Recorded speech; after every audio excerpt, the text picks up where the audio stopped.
Hi, Kings Mountain. We're here again with updates with the city manager. I'm your city manager, Jim Palaniuk. And here we are, sort of watching another year come to a close.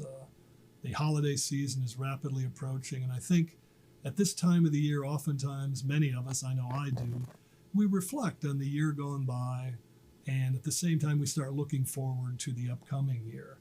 And I think here in the city with our municipal organization, it's kind of appropriate that we do that as well. And when we look back on 2024, we realize that a whole lot of things happened. We had a lot of changes. We had some disruptions. Obviously, we had this incredible disruptive weather event in Hurricane Helene. And our friends and our neighbors in Western Carolina were just devastated by it. So much devastation and so much disruption to everybody's lives. And certainly we didn't escape that here in Kings Mountain as well. And it was very difficult. We had almost everybody lost electric power for the better part of an entire week. And in looking back on that, we're not entirely through it, but I think we're almost done in terms of the cleanup and the recovery for most things. We recognize the fact that we had this incredible group of really dedicated, committed city employees who gave almost everything that they had to make certain that they were there, making those recovery efforts, those cleanup efforts, debris removal, trying to bring service back as quickly and as efficiently as they could to their community. And they did that. They did that really well. And now it's sort of looking in the rearview mirror. I don't think sometimes we have enough appreciation for what it took to get there and how much effort went into it and how important some of those really basic services are. You know, you really come to appreciate that reliable electric service when you don't have it, or that reliable water and sanitary sewer or trash pickup, or that the traffic signals work, or that the streets are simply clean and clear and passable and available to you and you don't even have to think about it.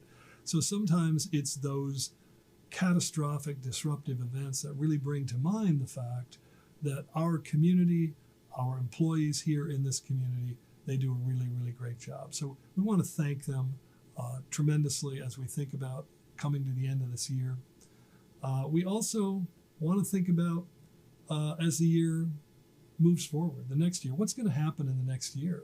We've had a year of major change. We had a big election. There's going to be a big change in the federal administration. Some people are a lot of trepidation. Some are looking forward. Some just aren't sure. And of course, what does it do to the economy? How does it affect us locally?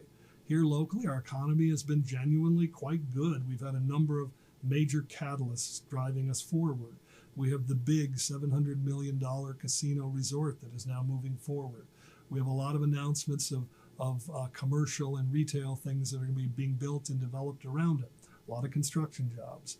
While lithium prices have been depressed, the folks at Albemarle are still saying that they plan to move forward with their major mine operation, their future lithium mining. So that too can and will affect our local economy. We've also seen a lot of interest in residential development, but at the same time, we're all very concerned about interest rates. Will that allow people to really be able to buy affordable homes once they're built? So again, we look to the future. We think a lot of growth is coming. Is the growth sustainable? Can we do things as a community to take advantage of that? And I think more than anything, we have to be about strategic planning. We have to prioritize those things that are going to be in the best interest of our community and use our resources to the fullest extent possible for those priorities. And to make certain that when folks in the private sector are looking to invest in this community, we have the right kinds of infrastructure and amenities there to support them. And the ones that make the greatest amount of sense to be there for them, to be effective, to be efficient, not to be regulatory, not to stand in the way, but to make sure it looks out for the best interests of the community. And I think that is really the future of this community. We want to know that it will be a great place to live. It will continue to be a great place to live, but it means that there are a lot of amenities we don't have and we've got to invest in and look forward to. That's why we recently completed a Parks and Rec master plan and also just completed a small area plan for Davidson Park. A number of major improvements are planned for that park. There are improvements planned for the Toms Park. There are small improvements for Waterson Park. We are doing streetscape on Railroad. All of those things are coming in this next year, in 2025. All of those things are critical to create the kind of high quality amenities, opportunities, cultural and recreational things that this community not only needs but deserves. And I think continuing investment in capital infrastructure is really important. The city is continuing to complete almost $85 million worth of sanitary sewer infrastructure, including an almost complete upgrade of our sanitary sewer treatment facility, some 9.5 miles of force mains, some 8.5 miles of new gravity mains. We recently got a grant for over $9 million that will improve and completely rebuild almost 27% of our entire gas utility infrastructure.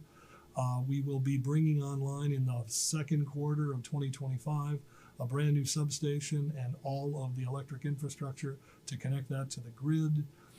So in these last number of years, and certainly moving forward, it is and has to continue to be really critical for this community to continue to invest in major capital infrastructure improvements that will support what we know will be growth that's coming to this community, and growth that should be prioritized, that should be high quality, and that should look for the right kinds of improvements for this community. So I think we're optimistic, but we're cautious about it. We worry that some of this residential development will start to slow or to stall because, again, the economy, the effective interest rates, the overall demand on affordability, those things are all play into it. And the way the city reacts is important too. Not to be too regulatory, not to be too onerous, but to make certain at the same time we're providing high quality, safe infrastructure for everybody that needs it. And that we'll be dealing with traffic as more people come to the community. We'll be dealing with the necessary safeguards as more people come to the community. So again, 2025, we're optimistic, looks like a great year. A lot of things are happening. Things will continue to happen. And we learn. We learn from the past. We learn from the changes we've seen as we go along. And we very much look forward to it. So with that, keep on striving for great things. Keep on committing to strategic planning. Keep on reinvesting in your infrastructure. And I think your future, Kings Mountain, looks really bright. So with that, we'll see you next time. Updates with the City Manager.